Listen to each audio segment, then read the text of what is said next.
señores y señores, con un invitado, nuestro primer invitado del día, Ariel Sher. Fuerte el aplauso para este periodista, escritor, profesor de muchos de los hombres y mujeres que hay en ESPN, por ejemplo. Sin ir más lejos, Bodofidis, como dice él. Pablo Ucha, nuestro productor también. O sea, de alguna manera tendrías que venir a pedir disculpas. Vine haciendo eso, vine a eso, no sabía que íbamos a hablar de otra cosa. Me tengo que disculpar y largamente, creo que me llevaría el programa entero. Sí, pero sos buena gente, así que no te vamos a decir nada. Pero bien vale y es de hombre venir y pedir la disculpa. Y dar la cara, muy bien. Y dar la cara, porque es el culpable. Bueno, y entre tanto libro vine a presentar Contar el Juego, que es este que tenemos aquí.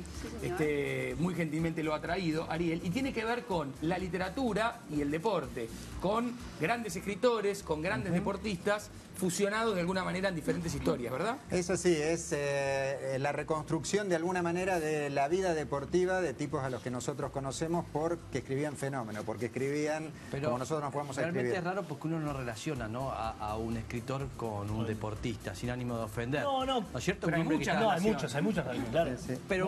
Pero son señores que están siempre leyendo en lugares oscuros o en bares. Pero esa es la visión que tiene. Que casi no caminan. Esa es la realidad. Bueno, yo puse eso, que de vez en cuando caminan. Con eso ya más o menos me arreglé para el libro. Bueno, pero no es así un poco, bastante. Hay una especie de mito en torno de eso. La pretensión de este trabajo un poco es decir, bueno, vos naciste en la Argentina, te toca vivir en la Argentina y tenés la pasión deportiva todo el tiempo cerca tuyo y de alguna manera te conmovés, te emocionás, te pasan cosas. Yo lo que cuento es cómo vivieron el deporte, cómo lo hicieron y también cómo lo escribieron. Y la verdad que me encontré, con muchas herramientas para sacarme de encima, no solo sacártelo, esta idea tradicional de decir, bueno, tenemos en San Isidro el deporte y tenemos en el centro de la ciudad de Buenos Aires a la literatura. No, juegan en el mismo equipo. No, pero aparte si uno piensa en Soriano, por ejemplo, fanático de San Lorenzo, Osvaldo Bayer, Fontana Rosa, Sacheri más acá en el tiempo, un montón de escritores que tienen mucho que ver con el fútbol o con el deporte. Claro, acá con el boxeo, muchos también. Sí, ni hablar. La relación de Cortázar con el boxeo es una relación de una potencia increíble. Él, de pibito,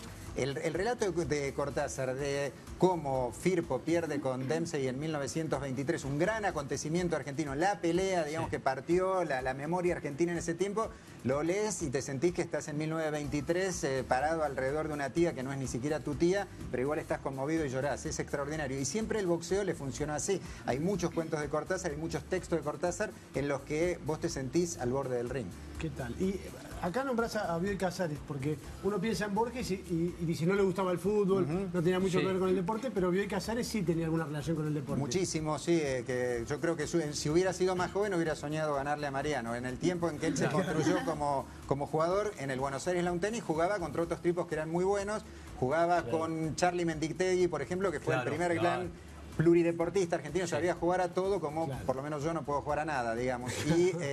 Y Bioy jugó al tenis mucho, fue dirigente del Buenos Aires Lawn Tennis y fue un tipo que siempre tuvo una gran pasión por eso. Pero no solo por eso. Hay un cuento de Bioy que se llama Diario de Lucio Herrera, bellísimo cuento, donde, bueno, yo lo leí en algún momento de mi vida y de golpe aparece un Carlos Bianchi. Y viste que vos tenés esto que vos me decías, ¿no? La cosa de decir, Bianchi, Carlitos Bianchi, no puede ser, es una coincidencia, no. Está en París y cuenta que está viendo jugar a Bianchi. Lo usa como circunstancia literaria.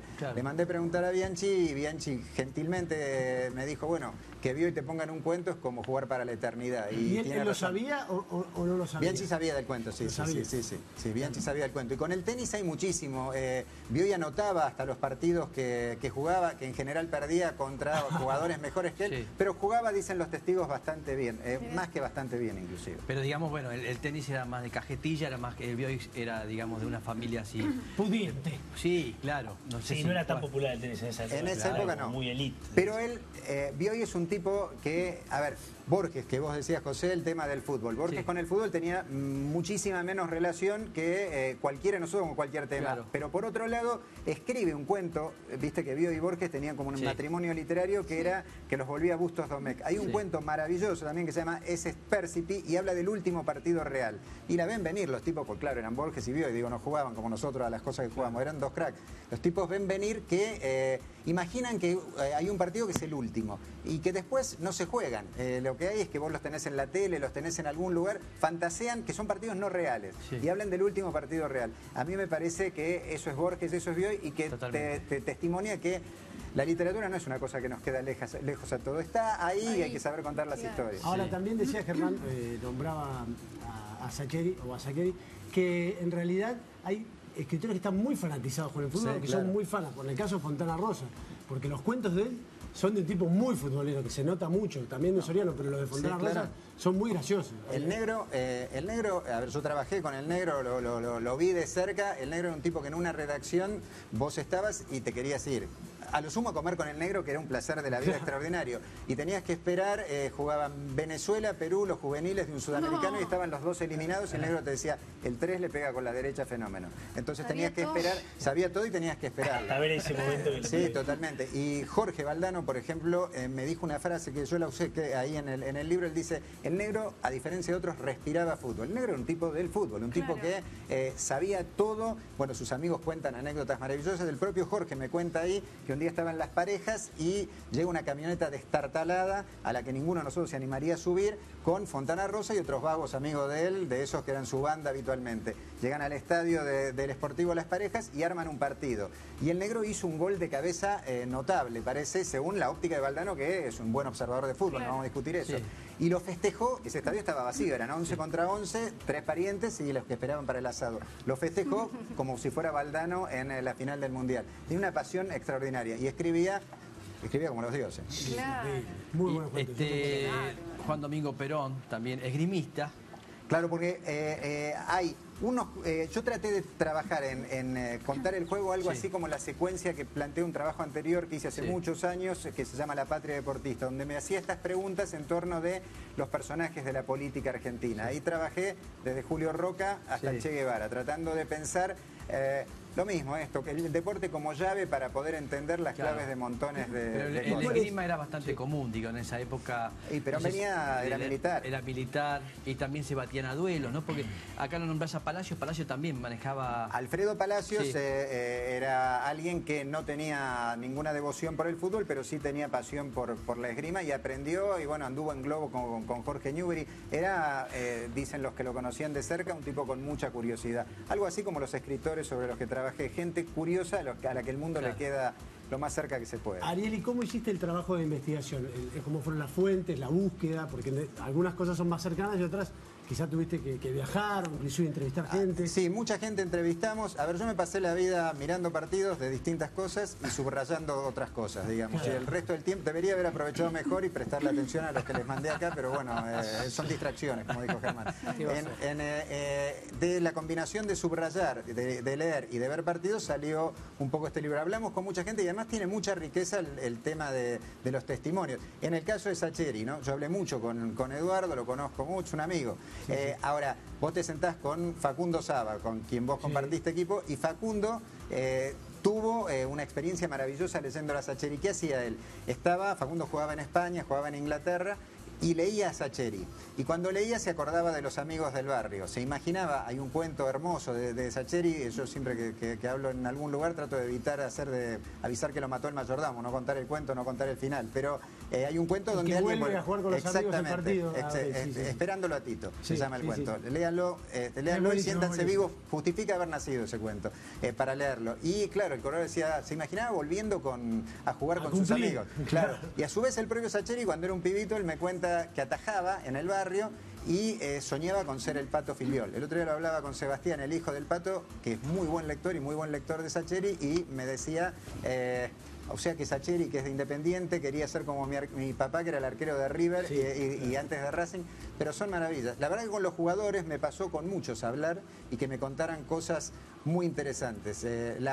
A mí me conmovió Juan Pizorín, que llegó a ser capitán de la selección nacional. Cuando se preparaba como jugador, Juanpi me dice, yo digo, debía hacer un esfuerzo, ir, qué sé yo, la soledad de un pibe, lo que han pasado muchos deportistas como ustedes. Sí, dice, pero yo iba siempre con un amigo, me dice Juanpi. Le digo, qué bueno, otro pibe, un amigo. Claro. Sí, tenía amigos, pibes, dice, pero sobre todo un amigo que iba en mi bolso, un libro de Soriano. Siempre tenía un libro de Soriano y lo leía. O sea que el gordo Soriano ayudó a que él fuera el futbolista que fue. Después, viajando a los mundiales, cuando me tocó cubrirlos, yo lo veía a Juanpi que seguía leyendo a Soriano. ¡Qué bueno! Claro. Siempre fue un jugador que siempre dijo que le gustó mucho leer. Lo corro un poco, vivió una situación acá que me llamó la atención. Usted es de Racing, ¿no? Sí. Y en una oportunidad fue a ver Racing Boca y estaba en la tribuna de Boca con su hijo. ¿No? ¿Fue un error que se metió en la tribuna de Boca? Cosas que ocurren. En la de Racing, la popular de Racing estaba. La popular de Racing puede ser. Boca Racing. Acá me están... Sí, yo he visto Boca Racing unos 5.000 Boca Racing, como muchos hinchas de Boca y de Racing. Sí, pero sí. ¿Qué fue? que Riquelme pateó un tiro que pegó en el travesaño y usted empezó a aplaudirlo. Sí. ¿Quiere contar lo que pasó o no? Y lo voy a contar desde la lógica Sacheri. ¿Puedo? Desde Sí, la lógica Sacheri, sí. Ahí está la jugada. Ahí, mira, estamos viendo la jugada. La veo. Claro. Pero eso es cancha de Boca. Sí, den gracias que no aplaudimos ahora de nuevo. Sí, usted se puso a aplaudir. Sí. Sí, porque la circunstancia Porque tiene no que ver... fue gol. Está bien. Yo creo que eso es un argumento que no tuve en ese momento. No, lo que sí ocurrió es que eso es una obra de arte, eso es literatura, eso es poesía. Sí. Yo quería que yo no me pude contener en ese terreno y lo cuento tipo Sacheri, digo, porque Sacheri hizo una cosa maravillosa con su hijo, que es con Francisco, que es que Sacheri es muy de Independiente y lo ha llevado montones de veces a su hijo cuando era chiquitito, no solo a ver Independiente, sino al mejor partido posible que había, iban los dos a una popular y le educaba el paladar, la sensibilidad, el corazón, no solo la pasión, la identidad. Y la verdad que el fútbol es una maravilla y me gusta verlo así. Vio y decía eso, un deportista es eso, es un tipo que sale, juega, quiere ganar, pero bueno... ¿Lo entendieron los muchachos de la popular de Racing? No. Cuando se Muchachos, se los voy a contar como Sacheri. no tenían la paciencia de entrevista, pero la gente estaba muy impresionada en ese momento. Fue un tiro maravilloso, nosotros acá lo vemos con la pausa de la tele. Que haber dicho, lo aplaudo porque no fue gol, muchachos. No fue gol. Perdón, la gente de Racing lo insultó, me imagino, en ese momento. ¿Y qué educación le dio a su hijo? Porque usted le está diciendo justamente que algo poético, pero por otro lado no lo aprueban, lo están insultando. Claro. Es parte de la poesía. Mirá, los cantos de las hinchadas, las manifestaciones de las hinchadas quizás sean metáforas que nos merezcan otro libro. Yo lo resolvería así por ahora. Wow, ¿no? Y cuando lo veías a Bocini jugar. Cuando lo veía a Bocini me encantaba Bocini. También, ¿Sí? Ahora sí, estaba en Racing. Ahora sí. Claro, no, cuando jugaba contra Racing yo apelaba a las reservas de fe que a uno le quedan en el mundo y decía que no sea este el día. Ahora, Bocini era un artista como estos tipos sobre los que escribí son artistas. Vos no te privaste de nada. Dale un abrazo si querés. Vos lo viste a Chatruc. Yo lo vi a Chatruc y estuve en la cancha el día que Chatruc gritaba desmesuradamente, no como como siempre. Más que siempre. El festejo. El festejo. No, he estado con Chatruc viéndolo como jugador y en la presentación de un libro de Facundo Saba que hemos compartido en el Tortoni, Chatruc ahí se comportó cual un señor que va a ver cafés literarios. Qué raro. Sí, otra faceta. Estaba sedado. Generalmente el médico le da unas... Sí, hay una medicación. Pero cubriste de todo. Acá teníamos datos que cubriste el US Open cuando la bandera le ganó a Federer. ¿Algún recuerdo tenés de algún evento que te llevás, como decís, como algo increíble? Tuve una transición, yo pasé de Zabaleta a las Torres Gemelas. Esa fue una experiencia difícil claro, fuimos... ¿Te asustaste con las torres? Sí, no, con tu juego no, que estuvo bárbaro, te vi toda la evolución. No, jugó un torneo extraordinario Mariano y yo estaba cubriendo eso, terminó el torneo, una final entre Sampras y Hewitt el 9 de septiembre del 2001, que gana Vos Hewitt. estabas tranquilo, relajado. Yo me quedaba una semana en Nueva York. A disfrutar. Claro, y no pasó eso. Claro, 2 días después cayeron las torres. A veces te pasa en este trabajo, nos ha te pasado convertiste en periodista de otra cosa. De otra cosa, de pero bueno, otra cosa, sí. Pero bueno, eso te aparece todo el tiempo. De todas maneras, el deporte es una caja donde caben tantas cosas que todo el tiempo estás muy cerca de... Les pasa a ustedes acá, digamos, estando todo el tiempo en torno de la temática deportiva, les aparecen historias todo el tiempo que tienen otro perfil. Sí, la verdad que sí. Bueno, ya está en las librerías. Este libro ya se puede ir a adquirir. Contar el juego, sí, inclusive Bodopivis y Ucho Olmedo ya lo tienen que saber de memoria o se lo saco de la producción. Perfecto. No, y acá hay una dedicatoria que yo no voy a leer, solamente vi para Pablito, que intuyo debe ser Ucha. Es otro Pablito. Sí, no, es Pablito. Pablito está ahí atrás también. ¿Y quién es mejor alumno? ¿Bodopivis Pero la verdad, Ariel, no. O el señor Pablo Ucha? ¿De verdad? Era... dame la posibilidad de una síntesis, porque ya que me invitaron no puedo pelear. Pablo Ucha, Bodopivis. En ese orden.